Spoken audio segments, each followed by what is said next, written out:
I had not made an effort, or I didn't think I would be able to get to El Paso. But the immigration crisis has been tugging at my heart for a very long time. So when Faith in Public Life organized this immersion experience to El Paso, I decided that I would go. I did not know that 3 other priests from the Archdiocese of Cincinnati would be going as well. I came to know about that the night before. Now, where do I want to begin? I want to begin with what I knew about America when I was back in India. Yes, most of the time we came to know about America through the Hollywood movies. But then I learned much about America in my history classes. I know about the War of Independence, surely. I know how people came to this country. I know the Statue of Liberty. I know what it says. I've seen America to be a place of justice, of equality, of liberty, of the pursuit of happiness. And I've always wondered what that looked like. And so when I got the opportunity to come to the United States, it was not just about let's get to see a new place. It was about this great nation that I was about to step into. And for most part, as far as I'm concerned, it's been an amazing experience. These days, I'm beginning to just feel a little out of place. I'm just beginning to feel that I do not belong. And hence, my trip to El Paso, to really understand the lives of those who our nation historically has said, welcome. The poor, the tired, the weary. And their experience of being dehumanized in our borders and in the detention centers, and the names that we call them. There is a big debate about, are these people documented or illegal? And language has a lot to do with how we perceive people. So today, I hope to go from my hopes of this nation as I entered this country 18 years back to how I feel today, and how we as a Christian people could look at this reality. So the American values that I think most of us stand for are life, liberty, and the pursuit of happiness. And we are a people that uphold justice and equality and unity and diversity and human dignity. And this last one, human dignity, keep that at the back of your mind, because that's one thing that we are very proud of, that we give each person, each individual person, the dignity that we deserve, that they deserve. Now, I'm entering into this point where we talk about what is the crux of the issue. The crux of the issue is people crossing borders. This is not new, it has happened historically with us. So, the question we can ask is, the very first English colonists that came to this country, were they undocumented or illegal? Because the people who lived in this country were not the ones that finally became the powers to be. I'm only raising a question. Then came the Dutch settlers driven by the East India Company. Now, I want to ask a question about slavery. This was the first institutionalized illegal immigration, because we brought people after people illegally, without any documents, into this country to be slaves without freedom.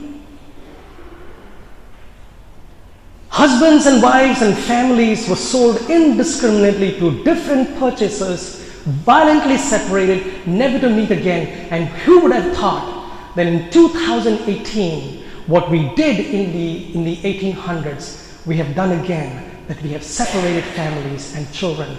There are 12,480 children today that I do not know, that are separated from their parents. And some of them, the week that we landed in El Paso, a child had died in the detention center.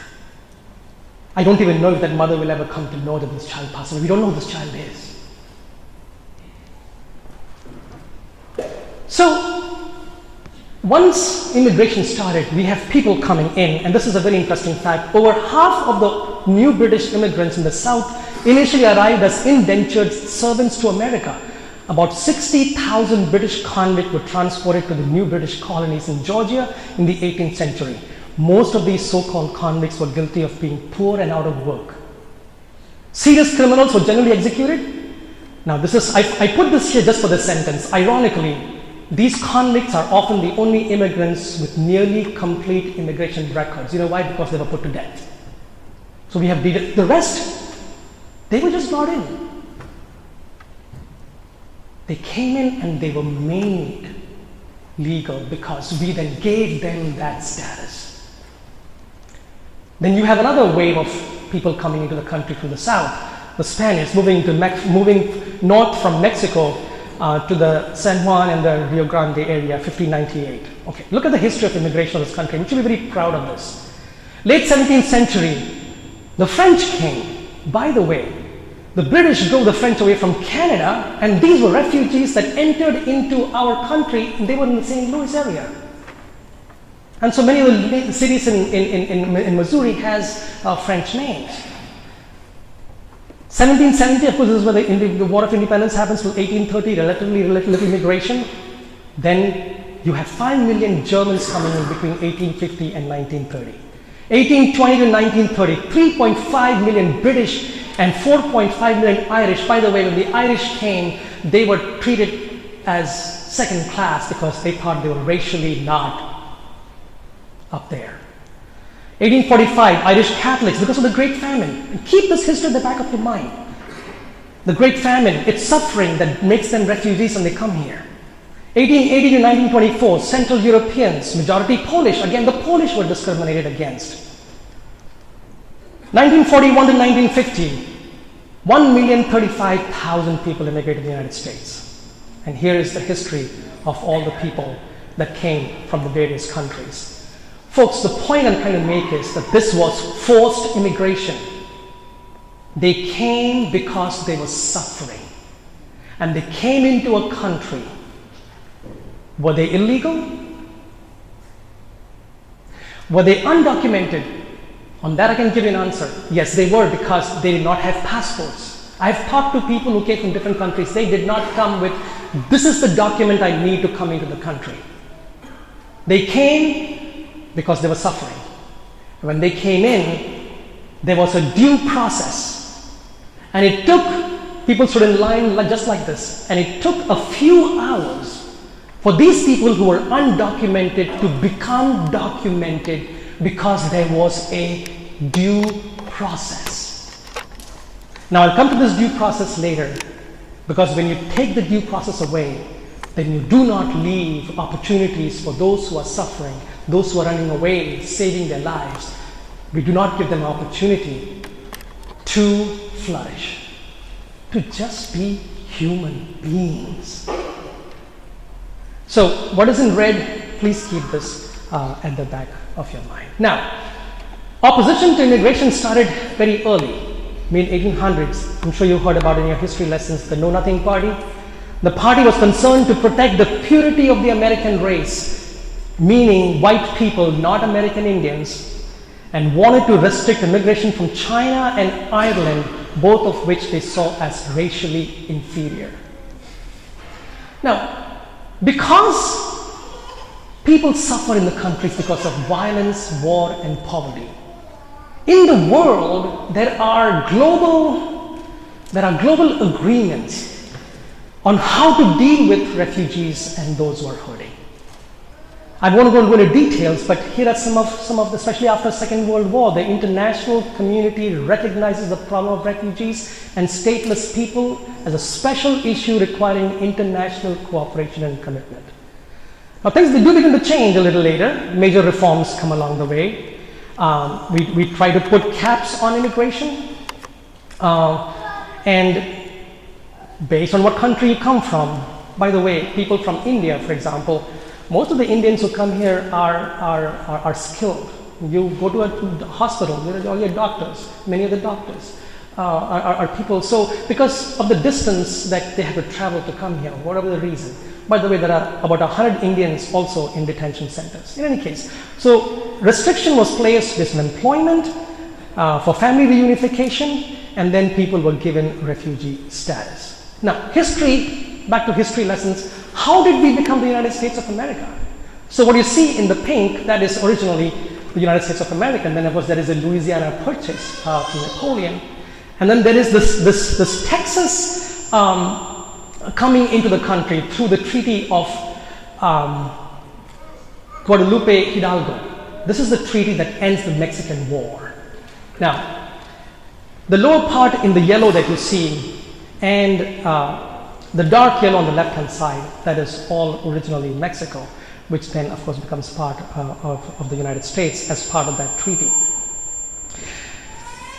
The Treaty of Guadalupe Hidalgo, it ended the Mexican War. But here is the thing, the Immigration Act of 1917, there began to be some enforcement of what the border would look like, but many exceptions were given for employers. Now, where we were in El Paso and Juarez, if you look at the topography of the area, I know we make mistakes, but it's a mistake that that particular geographical area should be divided into two nations, because the history of the people moving back and forth, it's like we just stop what naturally existed. And so even today, the connection is so strong, except for the wall that runs, you would not think that these are two different geographical areas. The river separates it, but the history is such that we have forcefully stopped what was naturally happening for centuries. So what does the border look like now? So in 1853, the first made barriers to demarcate the boundary existed. Border Patrol observation towers, 1930, 1950s, it was taken away by the US ambassador. 1978 chain face link along borders, two most crossed areas. Chain link fence were replaced with 10 feet steel fences and high security surveillance. In 2006, a 700-mile double reinforced. By the way, anything that happens after 2006, there is a reason for that historically, we'll come to that. 2016, the wall is proposed.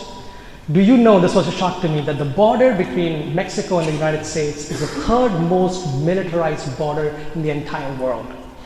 Do you know what the first is? North Korea and South Korea. You know what the second is? Israel and Palestine. They're both at war. Our border with Mexico, without being at war, is one of the most militarized borders in the entire world. Now, we don't think about our nation that way.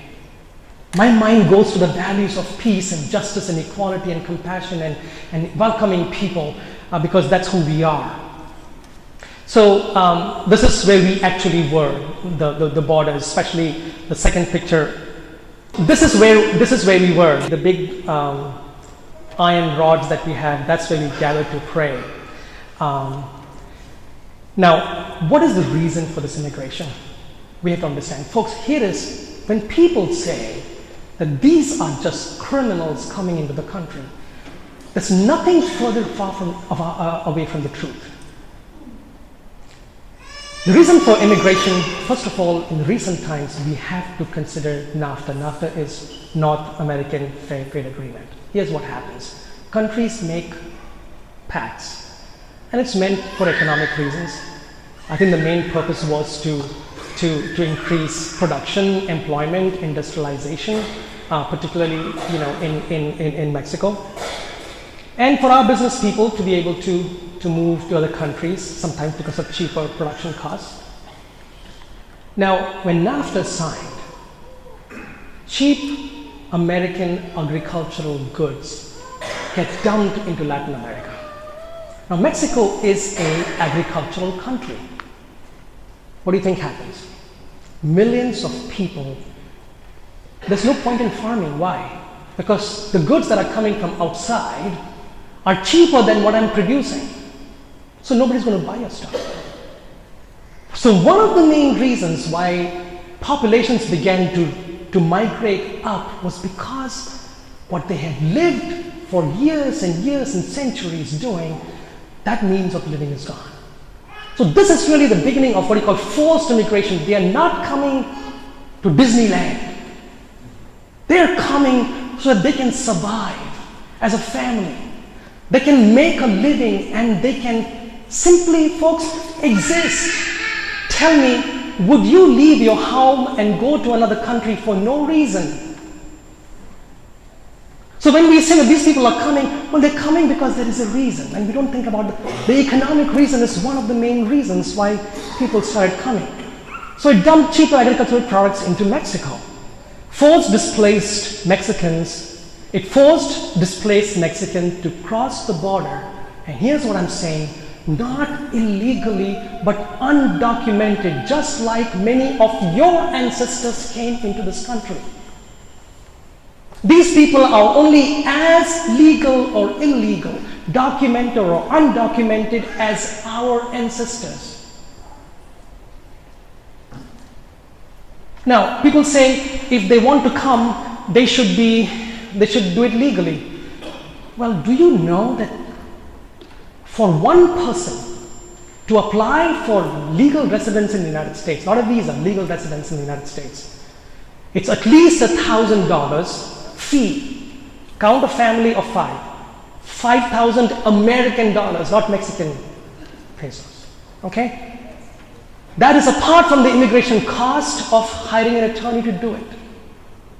It is impossible, and sometimes it takes years. So when you say, why can't they come legally? If there was a way, they would come documented. But we stop the process or make the process very difficult and then tell them, why don't you go to the process? I've been through immigration. I had all the documents.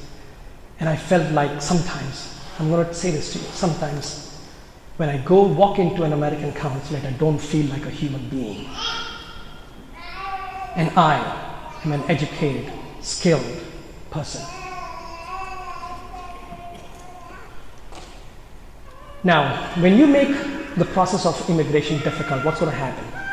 Traffickers are going to come into the picture. The day we landed there, we were outside, we were at this place called Annunciation Home. I'll show you a picture of that. There was a man on the bench over there, lying. The skin on his soul is just beginning to grow. See, the traffickers, once they get a hold of you, they take the money, only the money matters.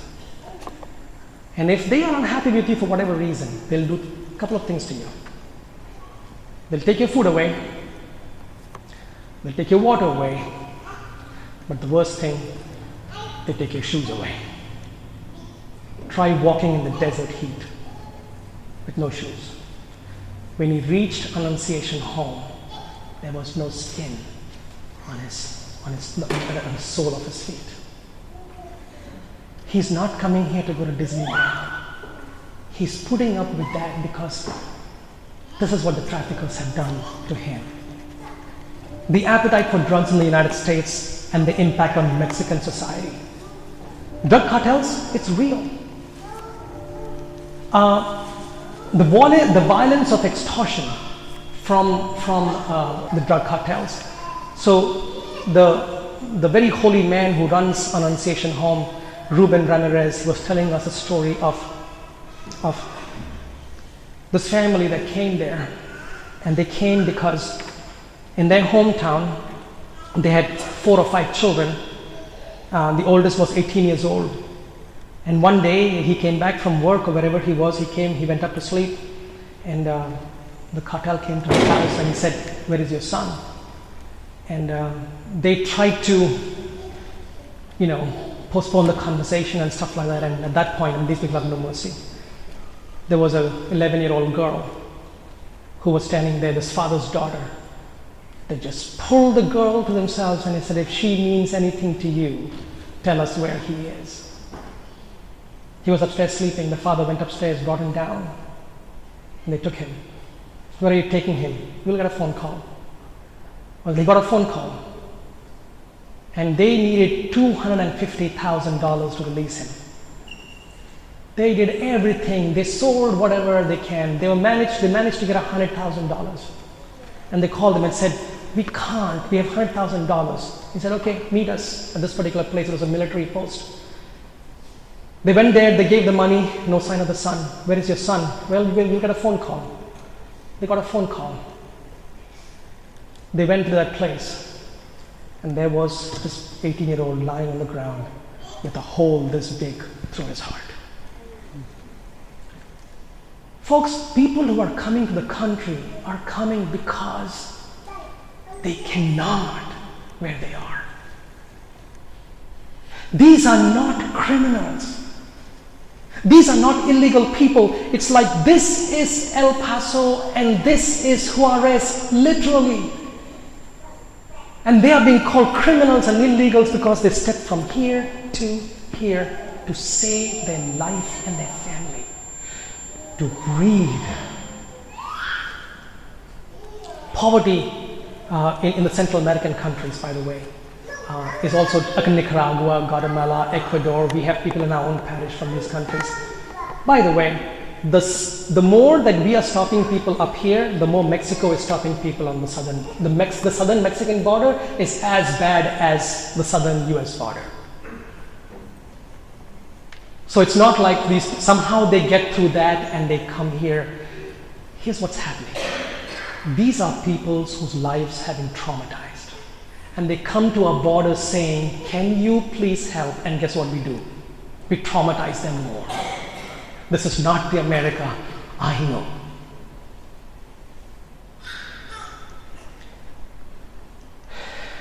So, Illegal Reform and Immigration Act. Historically, I'll have this video and these PowerPoint presentations to anybody you want.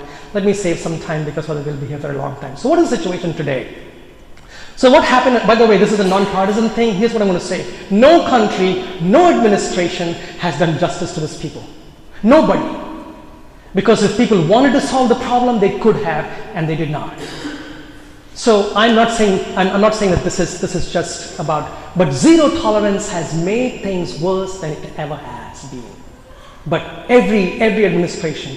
So under Obama, there was record levels of deportations, expansion of funding to Border Patrol, increased number of detainees, secure communities, police, ICE. Oh, by the way, ICE. I mean, I'm sure these people are trying to make a living, but what is happening is the brutalization of ICE is, there is no humanity.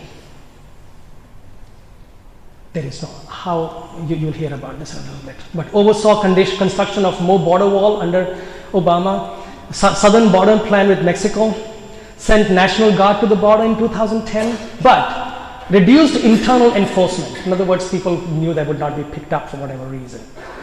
Signed the DACA, so those who were born here, or those who came here as children, they could continue to pursue, and sometimes there would be a process, at some point there would be a process to give them the legal documents they need. There are people in our parish who have the work permit, they work, because they came as children and they can continue to live there. And there were normal refugee admissions. So we have a lottery system, and 130,000 people were refugees who could come into this country every year. And there was softer rhetoric on the issue. Under Trump, comparatively fewer deportations, you'll be surprised. Vastly increased enforcement and deportation and detention of residents who have been here longer and for minor reasons. Executive orders, and by the way, I'll talk about some of the executive orders that are coming up again. Stripped residents of legal permits, DACA and TPS. Proposed cutting legal immigration by 50. Legal immigration, do you know that last year we thought that we would take in some 13 or 14,000 people coming into the country through legal immigration, and barely 1/3 of the quota was met. So we're just stopping, the lottery system is gone. We don't have the lottery system anymore. Cancel the program that allowed Central American parents to apply for asylum for their children. Sent National Guard to the border last week. Strong and alarming rhetoric against immigrants. Muslim immigrants and refugees. Central American asylum seekers. Presently restricting refugees to 30,000. This is the lowest it has ever been. This just happened a few days back. Only 30,000 will come this year. Legally. This is not illegal. This is not undocumented. This is legal immigration. Here's a story. How many of you are veterans? Anybody veteran here? You fought for your country? Anybody you know? So there have been veterans from these countries. They are being deported. And guess what they're saying to them? When you die, come back, we'll bury you at Arlington. This is real. Anything in this presentation is a fact. This is not fake news. This is a fact. So we don't want them while they're alive. After you're dead, come back, we'll bury you in Arlington. So expand, this is where zero tolerance comes in, and it's becoming very, very, expand imprisonment of immigrants, reduce opportunities to apply for asylum. So one day we were all sitting in a restaurant and having a drink and something to eat, and the bartender, her name was Julieta, speaking to her, she's doing her nursing. I said, what about your family? And she said, my father is here. She says, your mother? Her mother is just across the border in Juarez, but she can't come in. Julieta leaves El Paso every day to go and meet her mother, who works there to make sure that her daughter can study in the United States. She's doing her nursing and she works full time. This separation of families, folks, this is inhuman. This is what I mean by the dehumanization of people. You cannot separate families, mainly children. Hire 10,000 more ICE agents and 5,000 more border patrol agents. Attempt to punish sanctuary cities. Ban entry from 7 countries, later 6. Initiate study how to build a 2,000-mile border wall. Now, the decisions that are being right now at play. To detain families indefinitely without a process. If there was a process, we can say, okay, which is fine. I'm not saying that everybody should come in. I'm not saying that at all. I'm not saying open border, don't get me wrong. I'm saying make sure there is a process for people who want to come in to come in. So when they come in now, first of all, we across the border, if you come in, they're not even allowing you to be asylum seekers. But if you come in without documents, if you get caught, you are going to spend time in detention and there is no process. They will not, you do not know for how long they will be in there. To remove the limits for 20 days detention for children. So you cannot detain children in this country for more than 20 days. But now there is a process of that being done away with. Can you imagine children will spend how many years indefinitely in jail? These are not detention centers. Prisons in this country are being transformed into detention. In other words, these people are in prison. They are not places for them to. The four largest ones are in Georgia, in Atlanta. There are 4 of them. Prisons are being where criminals actually spend time. Families that have come undocumented are being sent in there. So this is Father Bishop Mark Seitz, and we spent time with him. Oh my gosh, he's my hero these days. He has no fear. He's just amazing. But look at every year they have a mass. Look at this mass. And for us as body of Christ, folks, these folks are baptized in the same baptism that we were baptized at. Scripture says one faith, one baptism, one body. We are one bread, one cup, one faith. And there are Catholics who are saying, I preach in my homily, not my family, not my problem. I'm sorry, but we are family. Whether if you're baptized, we're family.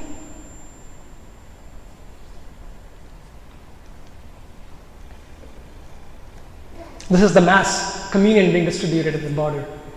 This is the body of Christ. That's why I say, the wall, as real as it is not real. You know what is real? The communion of people. I stood there and I shook hands with somebody who I could not get to my house. I shook hands because that communion is what's real. And Father Jim and everybody else. So here, present situation, folks, detention centers. Here it is. There's no hope. That's the problem. If you took 2 years, 3 years, tell them there is a process. There is no process. These are children separated from their parents. Think about your son and your daughter.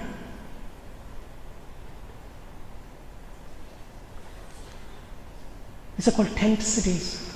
They're playing soccer, young people. But that's it. I want to tell you some stories of these people in any case. So, what is the myth versus fact on immigration?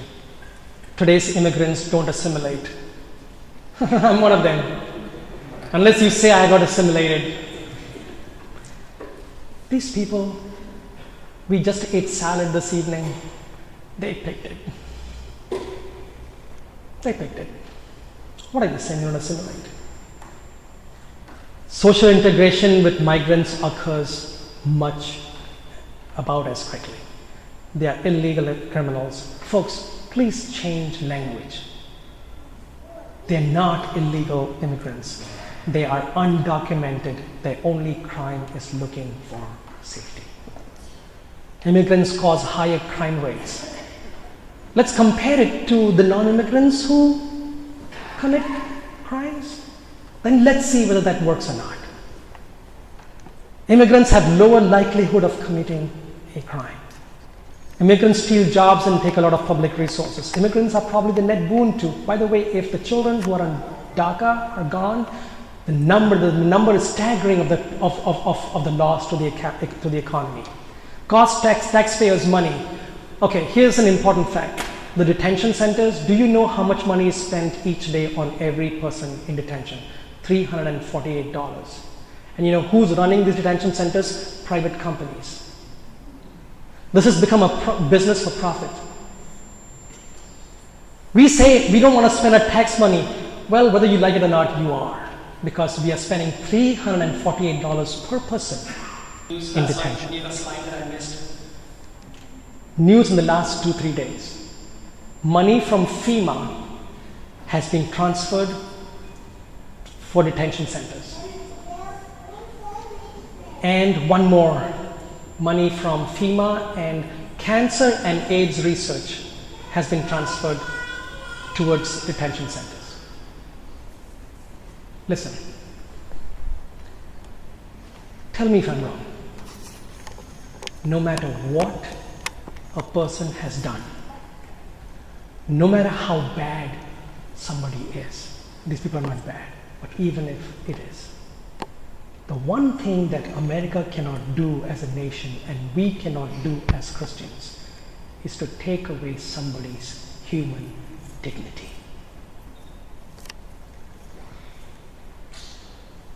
When you separate parents from their children, I'm telling you, animals are weaned more gently than these children ripped away from their parents. They were telling us about little children clinging to their parents' clothes, and the ICE personnel, they're ripping them away from their parents and taking them away to detention centers, and they'll never know to see their children again. They are being treated like we treated slaves in those days when we bought them and you come here. I don't care who your family or not. The trauma of children that are going through this now, the trauma. Folks, I don't allow my dog to be out of my sight.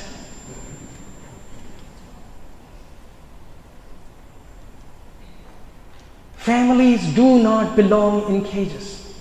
I saw tent cities of all this. Families cannot be detained without time limit and due process. We cannot deny human dignity. So can you look at this picture? There are those little dogs. So there's a little boy. This was he's actually throwing rose petals on the ground because this is holy ground. We were all there praying, right? The little boy, his head hardly. But you see those dogs? For this entire prayer process, the dogs were going in and out of the border. We have reached a time where animals have more freedom than human beings.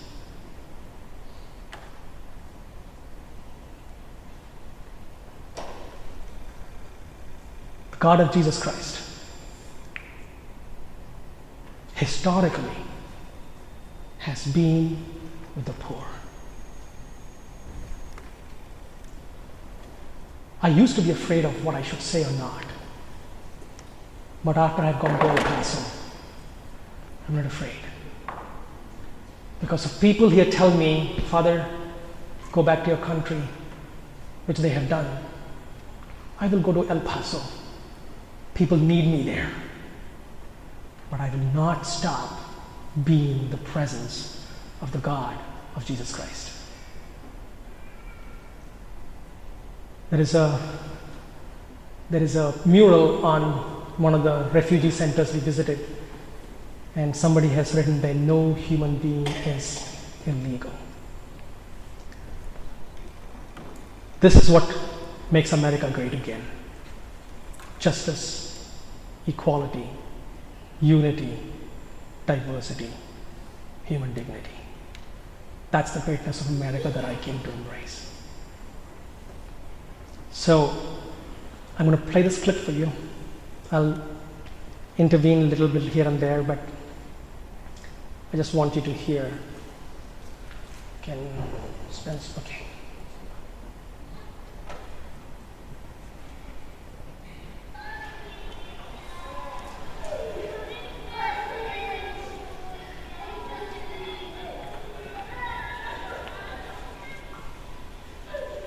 This is in a detention center.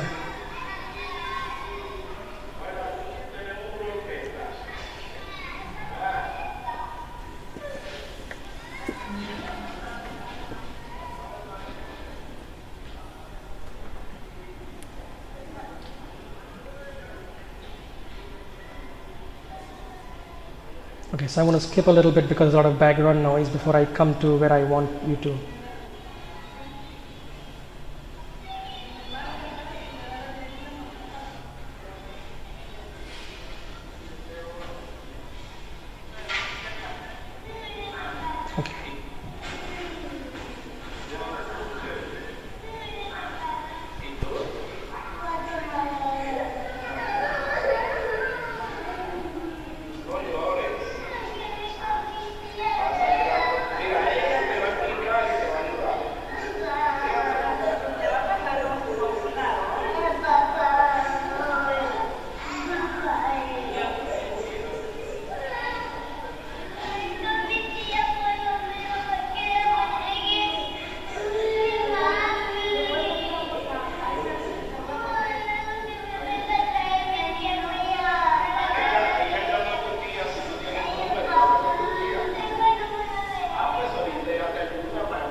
So very briefly, Natalie Hudson and two of her students Alex and Mary, who spent some time in El Paso this weekend, they're going to share their experience with us.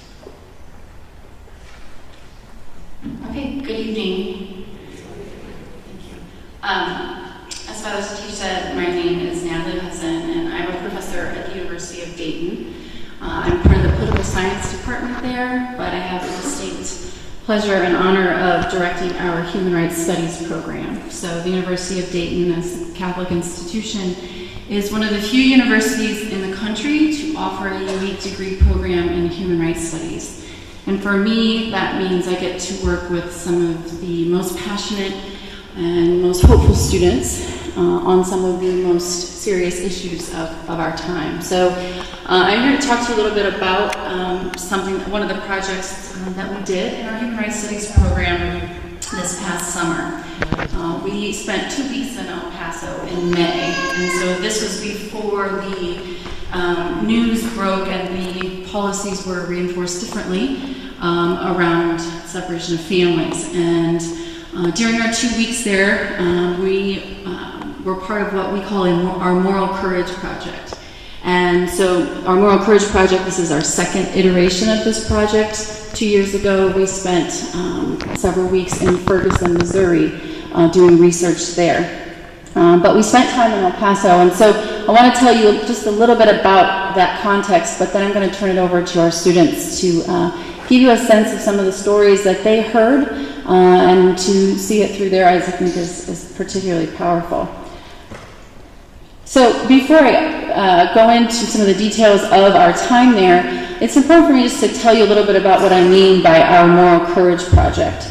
Our Moral Courage Project is an effort to find stories and individuals in situations that are quite serious, like El Paso, who demonstrate moral courage, right? Those upstanders in communities that take risks, despite the cost, to speak out on these issues of rights and justice and unity and diversity, and to identify those individuals, first to give them a platform, but secondly, to also add texture to the narratives and the stories that we're so inundated with in the media. And so we're hoping that by telling the stories of individuals there that will make a contribution to how we understand this very complex issue of immigration. When we think about immigration, there's a lot of different, very technical terms here. A refugee is not necessarily an asylum seeker, but an asylum seeker is always a refugee. And there's very legal sort of distinctions there that if you take a class with me, I can tell you more about, but I won't go there. But so when we think about moral courage, we're looking for those people who are really acting affirmatively during a crisis. So when we were there, we spent 2 weeks. We did about 50 interviews, and when I say we, it was mostly the students. We had 14 students there, 3 faculty members, and one of our partners from a NGO called Proof, which uses social media for human rights advocacy. And while we were there, we spoke with faith leaders and community organizers and activists, many of whom were undocumented immigrants themselves. And so it was a very powerful experience. And we heard very painful stories, as we just heard and were bared witness to through the clip that Father Satish showed or played. But we also found really hopeful stories in El Paso, and people working against all sorts of odds in really, really remarkable ways. So I would say when we were there, we saw both the best of humanity and the worst. And so that was a sharp distinction. If you're interested in our first iteration of this, I will say the Ferguson Voices, our goal with the Moral Courage Project and what we're doing with El Paso is to take these stories and produce podcasts and a website and a photo exhibit and other sorts of multimedia to share the stories of the people who shared their stories with us and let us into their lives. So when we were in El Paso, and part of why we take students there is part of their human rights education and part of what it means to be a Catholic and Marianist institution, as the University of Dayton is. And so when we think about moral courage and we think about telling the stories that Father Satish has shown, the stories that we tell can really challenge us to rethink some of the words we use. So what constitutes a criminal? As a person traveling the 20 feet of a dry riverbed across the Rio Grande, the same kind of criminal that we would categorize other criminals, right? To challenge the way we talk about what's illegal and legal. But I think as a social scientist like I am, I also want to look at the numbers. And I could also put a lot of different graphs up here for you, but I won't do that either. But I think it's really important that there's a theme in the media and around narratives around immigration that somehow the numbers of people crossing the borders are higher than they've ever been. And immigrant and undocumented immigrants in the United States are higher than they have ever been. When in fact, in 2015, we have a lower number of unauthorized immigrants in the United States than we did in 2009. And when you look at those unauthorized immigrants, which is about 11 million, so data is data, and it depends on whose numbers we look at, but when you look at that data, about 2/3 of those individuals have actually lived in the United States at least a decade. So that really changes the story about sort of who's coming across and sort of this crisis and the militarization that we see that we see at the border. So we're really interested in documenting these stories to challenge how we think about the problem so that we can think about the solution differently. And when I say from below, we're really wanting to sort of understand the immigration challenges and crisis in El Paso from the people that live there, rather than from the media crews that insert themselves there for a week at a time. And so that's become our focus. So I want to tell you one story, and then I'll turn it over to, I want to say this really quick. One of the things that we heard, I think fits very appropriately with Father Satish's comments, is one of the activists there, Francisco Garcia, talked about El Paso as the new Ellis Island. And that really changes the narrative when we start to make that sort of comparison and fits with the references to the Statue of Liberty made at the beginning. El Paso is actually one of the safest cities of its size in this country. It has the lowest murder rate. And so these are the things that we don't hear, right, about the border and about this border community. So I'll tell you one story, and then I'll turn it over to Mary McLaughlin and Alex Curtin. This is Gabriela Castaneda, and she is a immigrant herself and currently going through the process of becoming a legal citizen. She works for an organization called the Border Network for Human Rights. She is been separated from her husband for many years now, has been deported several times. But she has her family here, and her children were born in the United States. And one of her kids, actually has a heart defect. And so is very much independent upon the health care that they can get in El Paso. And she works at the Border Network for Human Rights, educating immigrants on their rights. Because so often immigrants in this community, as Father Satish talked about, are denied very basic human rights, particularly when it comes to due process. So I'll just read her quote, because these are her words, and they're powerful. She says, "In order for you to believe that you have rights is a long process, especially after so many years of being told that you are a criminal, that you have committed a crime because you crossed a river undocumented. So I became a member of this organization shortly after I was the one asking more questions because I wanted to know more. So they invited me to become a human rights promoter. So I went back to the community because it is where I was told that I belong to teach other people about the rights they have in this country, whether or not they have a social security number." And there are many stories like this of people working at the border tirelessly with great hope, promoting human rights and really working for the common good. So I'll turn it over to Mary McLaughlin. She is a junior at the University of Dayton, a human rights studies and English double major, and she's going to tell you a little bit about her experience.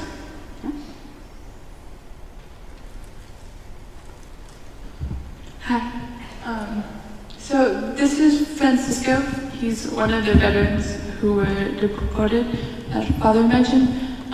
He was drafted for Vietnam when he didn't speak any English, and fought in Vietnam for 2 tours. And I can't imagine how scary any kind of war is, but I think there's something especially scary about being and having to fight in a place where you don't speak the language.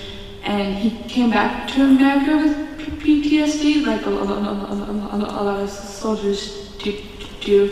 And for 7 years in America, he tried to access services to treat his PTSD, but the trauma didn't go away. So he tried to buy marijuana near an army base and got deported for that. In the back, behind his shoulder, if you can see the little baby, that's a picture of his granddaughter. When we asked him what he hopes for most in the world, he told us it was to meet his granddaughter, but he can't. So instead, he paints her every day, and he said that painting and being able to be with her that way is the thing that's kept him alive. Since being deported, he attempted suicide on 4 different occasions because of the isolation of being away from his home, being away from his country. Even though America deported him, he considers America his country. He wears the American flag. He has it passed onto almost all his clothing. He says the thing in the world that he's most proud of is first being a soldier and then being a grandfather. But he says a lot of the days, or most of the days, he doesn't feel like either. These are other deported veterans. That's Ivan at the table, and next to him is Mike. Both fought in different wars. Both were also deported. Mike has been living in America since he was 4. That's when he was adopted. So when he was deported, he didn't speak any Spanish at all. And when Francisco found out that other veterans were also being deported, he saved all his money, bought a house, and he turned it into a support house for other veterans. This is all decorations from his house. He has a world's greatest grandpa plaque and pictures of his family everywhere. And in my time in El Paso, we all spent a lot of time thinking about walls. It was hard not to. We were constantly surrounded by the border wall, but also the discussion of the country felt a lot like walls. And from a stance of immigration, walls to me felt horrifying. But what was most hopeful about meeting Francisco is what he did with walls. I think it's really easy to put up a wall between you and someone who's different and refuse to see them. But Francisco, on his walls, he covered it with people he's not allowed to hold, people he's not allowed to be with, and a country that doesn't want him. Lady Guadalupe is everywhere in El Paso. She's back there too, and she's in my childhood bedroom at home. And I think that's the strongest image I've had from El Paso, because I think it's really easy to claim the Blessed Mother as her mother, and a lot harder to claim everyone else who claims her as brother and sister. But I think what I've learned from Francisco and the way he handles walls and the way he handles love is that claiming each other is often the only option we have. And that felt hopeful, despite everything else.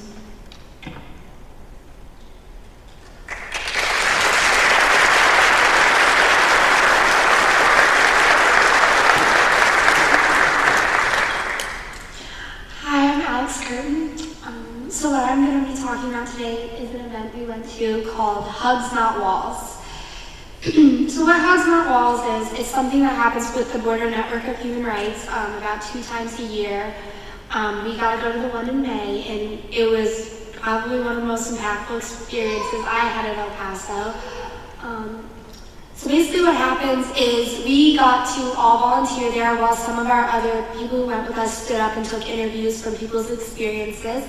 And what we did was we stood in the dry bed of the Rio Grande in between 2 concrete slabs, and basically we're just volunteers who stood in front of people who were getting to see their family again, or sometimes for the first time meeting children or parents they had never seen before or hadn't seen in 10 years. And what I did was I stood there you were supposed to stand there like this, and make it really dramatic. But I didn't want to do that, because I didn't want to separate families at all. So I stood there very casually, not in anybody's way, and as families came down, they would look across and they would see people in white. And the people who were in white t-shirts were the people from Juarez, and the people in blue were the people from El Paso. And so the first family I got to see, there's about 15 rounds of this, and it's not just whoever signs up gets to go. There's a huge waiting list for this. It's been going on for about 4 years now, and at first people thought it was like a scam because it's actually done in conjunction with the Border Patrol. The Border Patrol is there while this is happening. So you stand there, you let them hug, and they only get 3 minutes. And they're crying, and they're meeting children they've never met before, and it's just really beautiful and also so sad to see. Because you know that you're an American student who lives in Dayton, Ohio, who gets to see her family whenever she wants to, and these people only get to see them 3 minutes, maybe for the whole year or 2 years. So that was hard.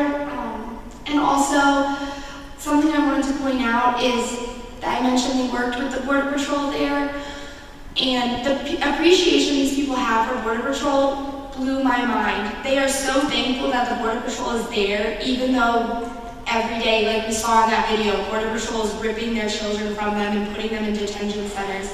And they just kept saying thank you to the Border Patrol, thank you for everything that they do, and all of this. The first family I stood in front of, it was a mother and her 4 kids, and one of them was a very small baby, and I could tell that the father standing on the other side was just about to meet his baby for the first time. And what strikes me about this was not only was it the first family I had to stand in front of, he was wearing an ICE hat. And if you listened and read what those words say on the screen about what ICE says about those children and how they treat them, it absolutely blew my mind that someone would have that much respect for them. So here's some more pictures. As you can see, that picture with the sign of the letters, that's standing on the American side looking over to the Juarez side. And what that says is hugs, not walls. And on each side, they each had panels that said hugs, not walls from the Juarez side. Looking over the El Paso side, it said it in English, and on the El Paso side to the Juarez side, it said it in Spanish. So these are just some pictures of families meeting, and you can see that boy in the corner there. He's walking back up away after the 3 minutes and just bawling his eyes out, like waving to his family on the other side. These are more pictures of just people embracing their loved ones and getting to see them. While this was a very hard event, it was definitely a celebration. There was a mariachi band, and they were playing songs about America, and if anybody listens to Khalid, they were playing This Is America song by Khalid. And then the last thing I wanted to talk about was how El Paso and Juarez are sister cities. And what that means is there's actually this mural, and it's 2 sisters, twin sisters back to back, and it's right downtown. When you keep walking in El Paso, you just can keep walking, and you hit like a market almost, and you keep walking, you go up a bridge, you go down the bridge, you're in Juarez. It's just like that. You pop a quarter into a slot, and you're there. And what El Paso and Juarez are is very fluid cities. These cities, one cannot stand alone without the other. If you notice, the sisters are almost conjoined but leaning against each other, because without El Paso, you can't have Juarez. Without Juarez, you can't have El Paso.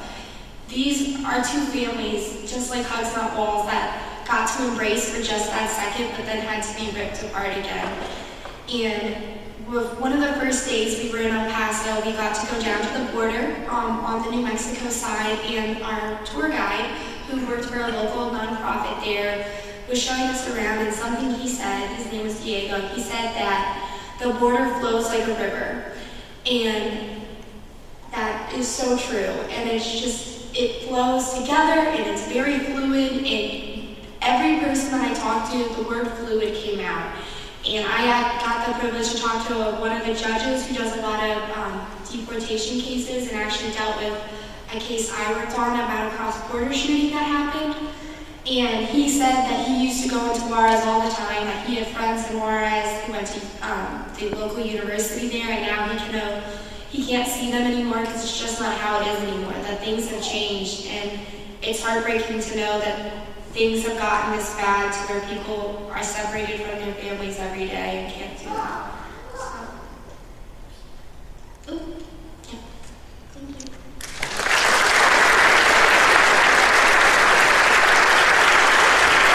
Thank you, Natalie and Alex and Mary.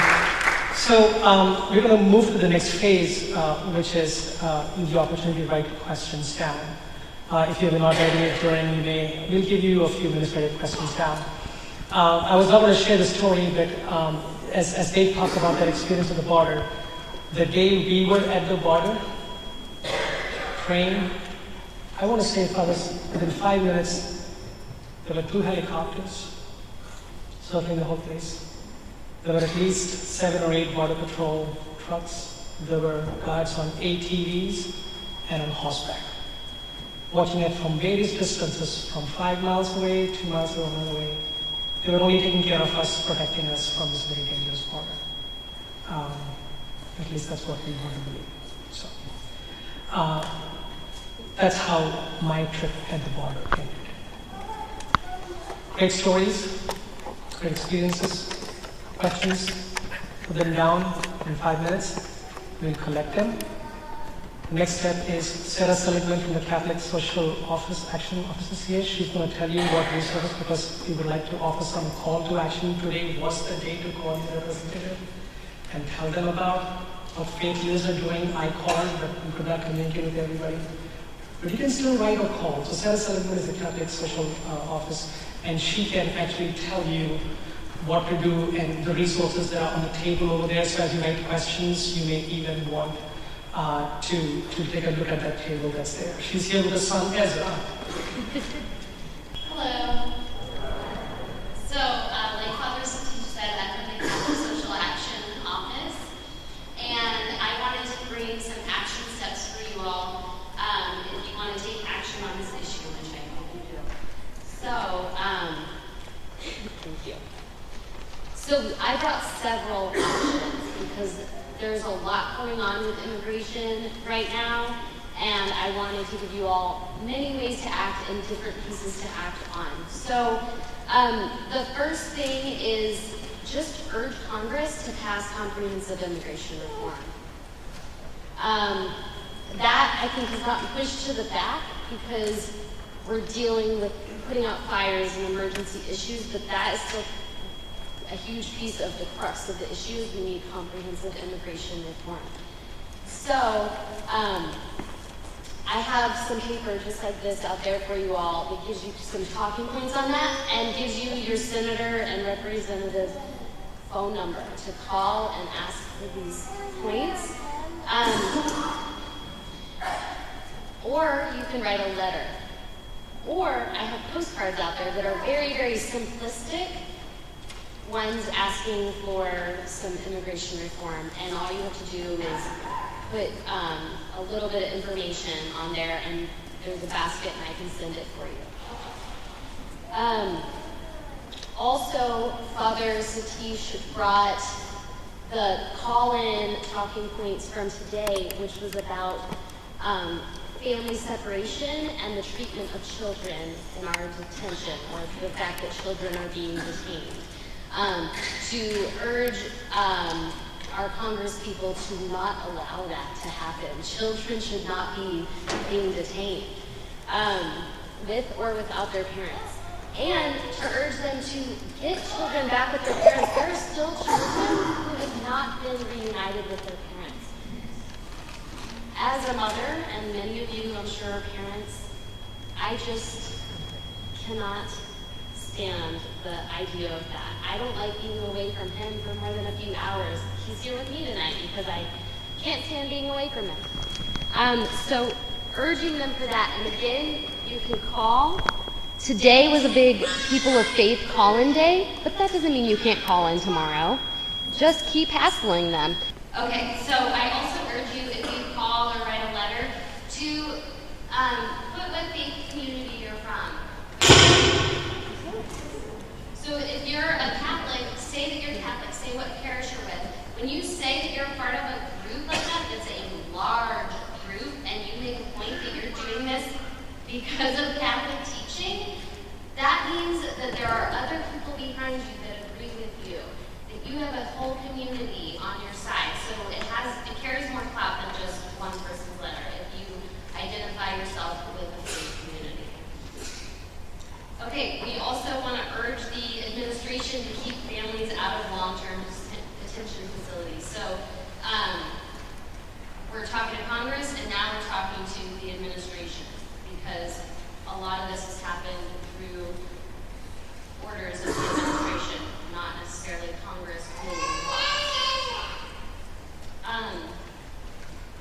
And then another idea that's more of a long-term thing is Father Satish talked a lot about the reasons people come here. Some people want to come to America, there's cool reasons to come, but there's countries around the world, that's people's home. There's lots of cool things there, their family is there. Most people want to stay in their home country. So support organizations that are helping with development integral human development. So development that respects people's human dignity and is holding people up and making their home countries safer places to be and places where they can make a living. Sarah, thank you for being. Oh, and I was just going to say, I have a lot of these resources out there, and you can sign some postcards while you're here and take some stuff with you to do tomorrow. Thank you for being here.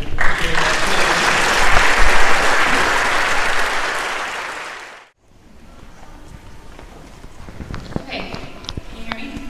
Yes? All right. So one of the questions is about the drug cartel and the drug problem, and that being part, or at least sort of part of the root of the problem of, and what is being done about that.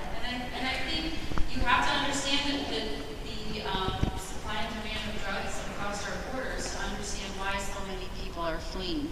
And so we heard many stories when we were there of families leaving to protect their children from being forcibly recruited, if they were boys, into gangs and into the drug cartels of their communities. And if they were young girls, from being raped by those drug cartels. And so it is very much part of the push factor of why people are leaving. And so that is definitely part of the problem. But to go back to the supply side, so much of the drug cartels, the benefits or their business depends upon American buyers.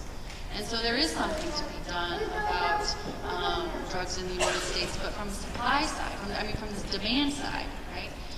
And that goes back to Sarah's point about focusing on development in these other countries where there are other options besides working for the drug cartels, right? There are viable options for making a life and a livelihood that exists beyond drugs. Historically, in America, the more money we put into the border and militarizing it doesn't necessarily mean fewer people will come. It just means the situations in which they come are more dire, and the more we've invested into building a wall, and the more we've invested into border patrol, actually the more professionalized drug cartels have been. So while it used to be people would come over alone, and now there's a human trafficking industry that has responded to immigration. So the undocumented immigration that's happening is a lot more dangerous. And while they used to be more drug cartels because we militarized the border, people selling drugs have responded by organizing into much more dangerous cartels. So while a lot of security measures are framed as making America safer for drugs, it's actually just changing the way drugs and human trafficking are happening by increasing the demand for a lot less organized and much better system of smuggling people and drugs. And so I think this whole question of supply and demand, I wish there was a simple answer to this question. Just in our city, there's an epidemic for drugs, and why is it that in spite of having law enforcement that we can't solve the issue here in the small city of Dayton? And you ask anybody this question, why can't we solve the drug problem in Dayton? We'll tell you it's a complex issue. Now imagine, apply that to the entire transnational trade. It's just a complex issue, but it's a supply and demand. The way the language is spoken is they give drugs to our people. What we don't talk about is because there's an appetite here for it. So if you ask the question, how can you stop the drug trade? It's a dual answer. Suppliers and the people who consume both have to contribute. We too have to do our part, I think. The second question here. Right, in Dayton. Do you,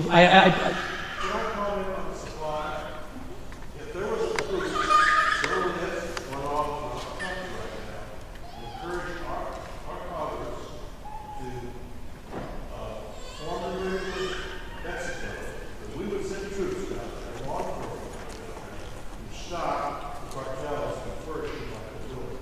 That's the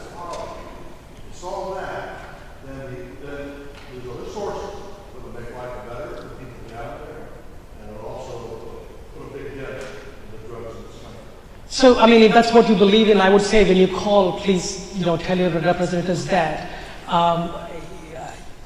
So, yeah.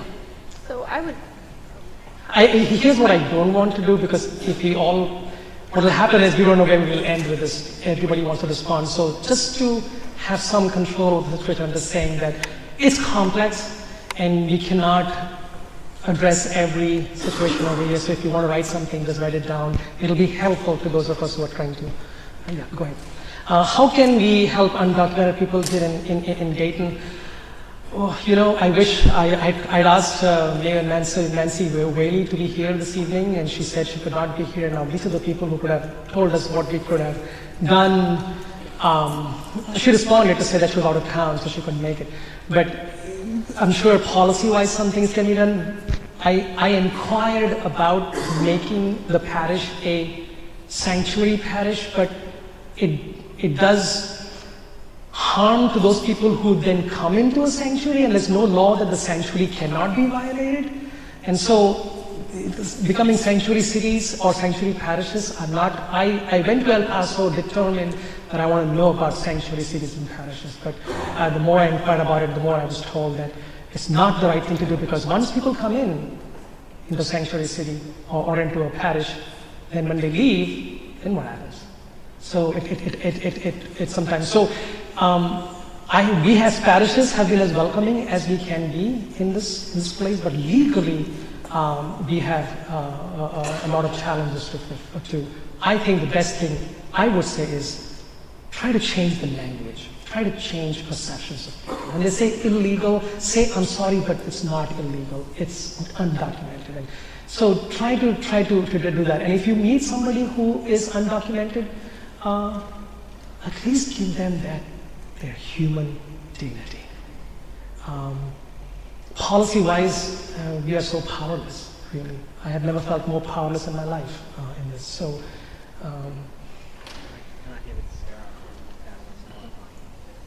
You have one. You want to answer that? They asked, were there any times or situations of positive immigration of individuals to enter into America?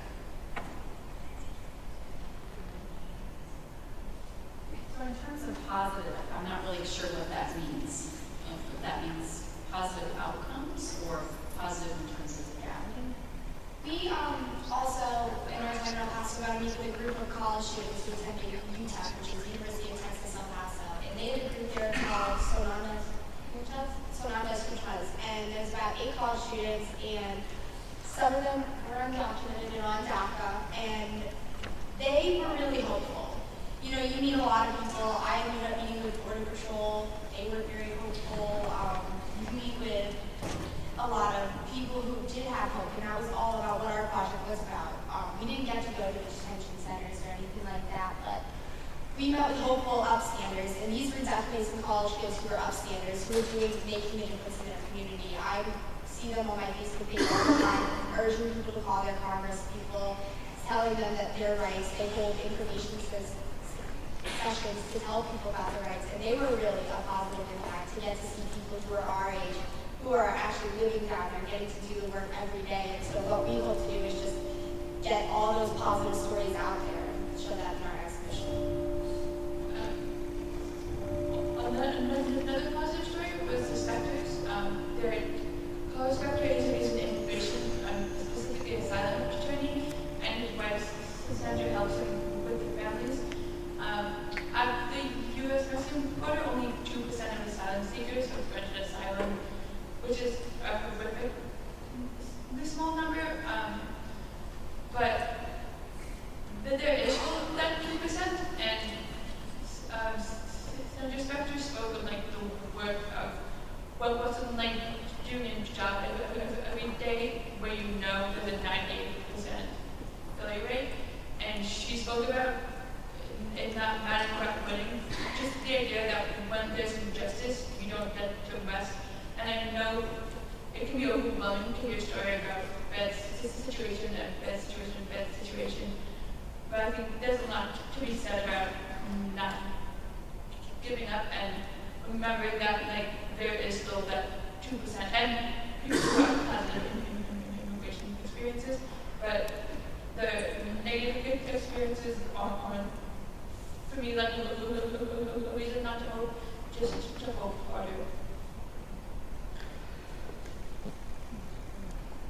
Okay, I have a question that says, what should comprehensive immigration reform look like, and how can the process be expedited? When Will handed me this, I laughed, which then I felt really bad about. Which I need to pray on that, because I need to get a better spirit of hope. So, what should it look like? That's a very complicated question, but I'll go over some key points that, from the Catholic perspective, this is what the U.S. Catholic bishops and then a whole lot of us are on board with. The biggest one that I would like to really point out that is just enormous is that it needs to provide a legal path for low-skilled immigrant workers to come and work in the United States. Can you guys hear me? Okay. The biggest thing that comprehensive immigration reform needs to have is a legal path for low-skilled workers to come and work in the United States. There is not much of one. There really isn't. And I think that's a big misunderstanding in our country, and I know Father Satish touched on that some, but there isn't a line to get in for a lot of people. So there needs to be a line that people can get in that is a reasonable wait. So that's one big thing it needs to have. And then it needs to provide a path to citizenship for undocumented persons in the country, or at least a path for them to be documented. It needs to preserve family unity as a cornerstone of our immigration system. We need to restore due process protections to our immigration enforcement policies. It does not detain families, especially those with children, in substandard detention facilities. And then, very importantly, it addresses the root causes or push factors of migration, such as persecution and economic disparity. So that's what immigration reform, in a nutshell, needs to have. And then how do we expedite the process? Oh, I wish I knew other than, and this is what I know, we just have to fight like hell. And we have to have our voices heard over and over and over again, and we have to raise them, because most people in our country believe in this, want this, but we're silent about it most of the time. And we have to stop being silent, and we have to stop letting a minority of people who are hateful or ill-informed be the ones whose voices are being heard. This question is about the contribution of undocumented workers materially to taxes, and that is a myth.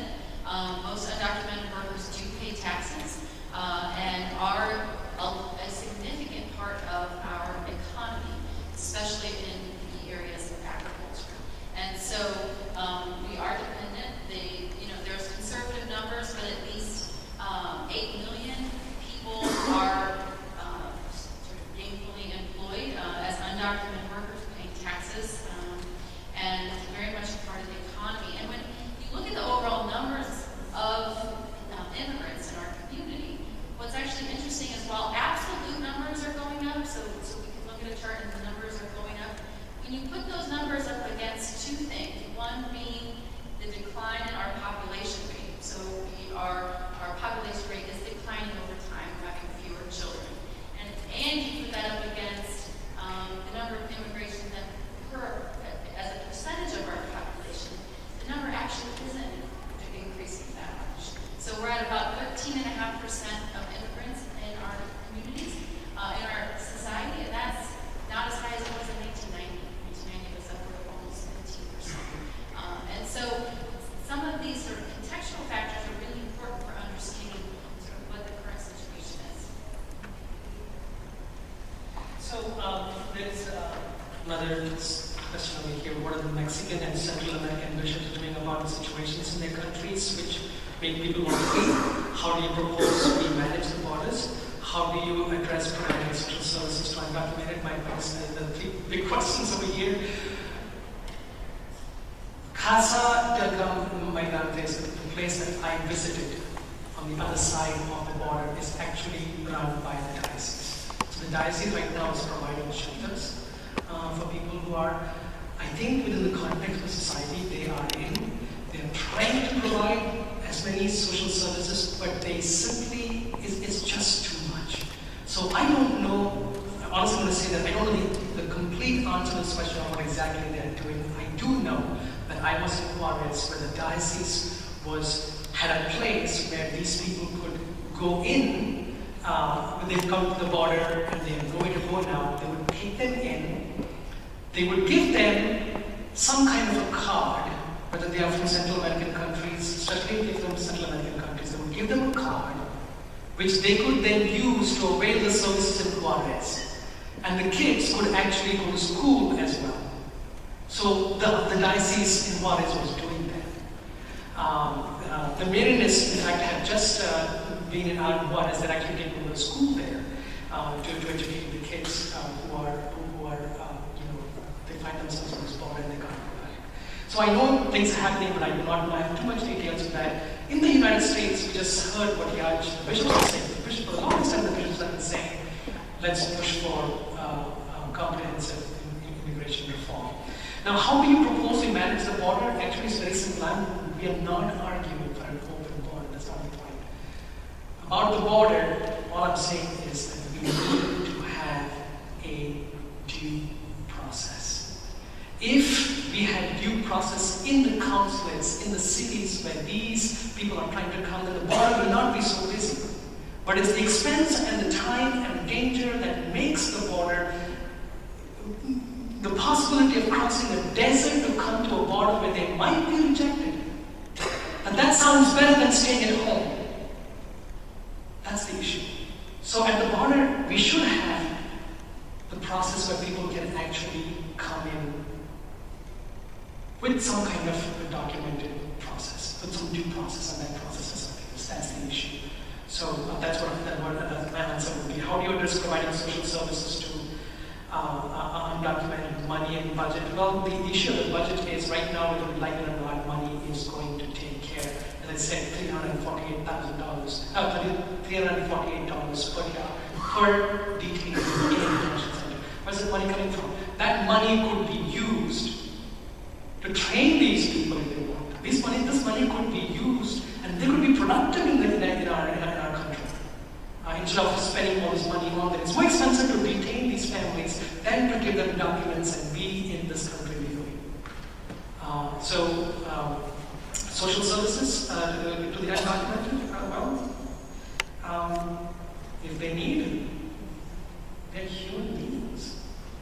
Simply, they are human beings. It's not about, some people say this is about money. I'm saying this is about human lives. We are Catholics. We say we respect the dignity of the human person from the moment of conception to its natural death. That's us. So, take all my money. Let's save human lives. At the end of our lives, when we go to heaven, no God will ask us what do you do with your money. When people will die, then what they will ask us. Did you feed the hungry? Did you clothe the naked? Welcome to the kingdom. So, let's make them productive people in our country. So those are the questions that we've had thus far. Thank you very much. I think we're going to go towards our prayer session, otherwise we'll be here for very long. And so the way we're going to do this, we're going to meet at the door, and we're going to use candles. As you go out, make sure that you're taking your candles with you outside. There are our brochures that we have printed. We have program printed out. Make sure that you take one, and then we leave. So please thank our visitors as well.